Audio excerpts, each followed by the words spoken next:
Attorney General Cynthia Coffman, welcome to Next. You're taking the rare step of speaking out on this particular sentence. Why? You're right, it's unusual. Normally in my position as the Attorney General, I don't comment on a judge's sentence because I wasn't there and I didn't hear the case. But I have a genuine concern for what seems to be now a pattern in sentencing in sex assault cases, where the viewpoint and the impact on the perpetrator seems to be taking precedence over what has happened to the victim and what the long-term effect on his or her life might be. And I think that's something, as we talk about sex assault prevention, that needs to be discussed.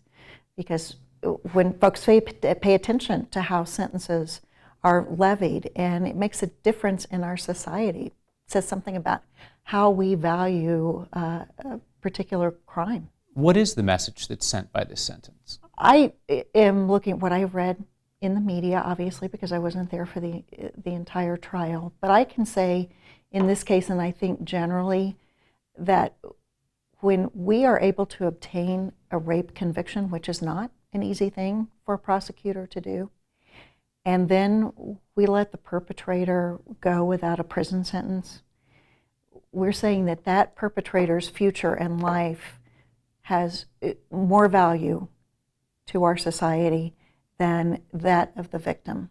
And I think that is wrong. I think that is the justice system not doing its job, not following what society wants us to do. So I think society is realizing the gravity of sex assault, and that a crime committed by a college student, when he and or the victim are intoxicated, is not necessarily an accident or a one-time situation. That may be a pattern of behavior, and it should be dealt with seriously at that point, at the early point. The public doesn't vote on sentences. Is this your way to speak directly to judges? No, I don't look at it that way. I mean, judges are independent for a reason.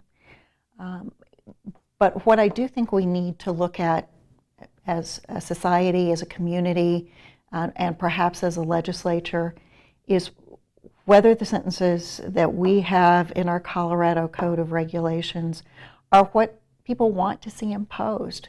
Because when I see folks commenting on social media in conversation, as they have been today, about this specific sentence, it says to me that we have a disconnect between what folks in general want to see out of the justice system and what's happening. And I think it is important to name that, to have conversation about it, and potentially address it. We have a very complicated criminal code when it comes to sentencing for sexual assault in Colorado. And if in fact the judge was influenced by the fact that a sentence for sexual assault is indeterminate, then that says to me we need to consider whether indeterminate sentencing is the way to go. Can we dig into that? I want to make sure that that we kind of lay down a bookmark and then are able to look at that issue specifically. Do you think that indeterminate sentencing for sexual assault might have been the issue here if the judge thought that the perpetrator deserved some prison time, but he wasn't willing to risk a decades-long sentence? It has been mentioned in the reporting on this case and in other cases in the country, so I'm not simply referring to this specific sentence. But I think judges who are looking at a young life, at someone who has committed a crime, in this case in their college years, will be forever impacted by a sentence to the Department of Corrections. And that, I think, can factor in. I think we're human and we worry, are we making the right choice in sending someone to prison? But are you making the right choice by not taking the victim seriously? But is the and not sentence taking part the of the problem, crime the sentence seriously? structure? I mean, were the judge's hands tied? I think there are different roles for different entities in this sentencing structure. So the judge's job is to listen to the evidence and weigh in after there is a conviction to decide what's appropriate. In this case, a Class 3 felony sexual assault on a helpless victim It is normally a sentence range of 4 to 12 years.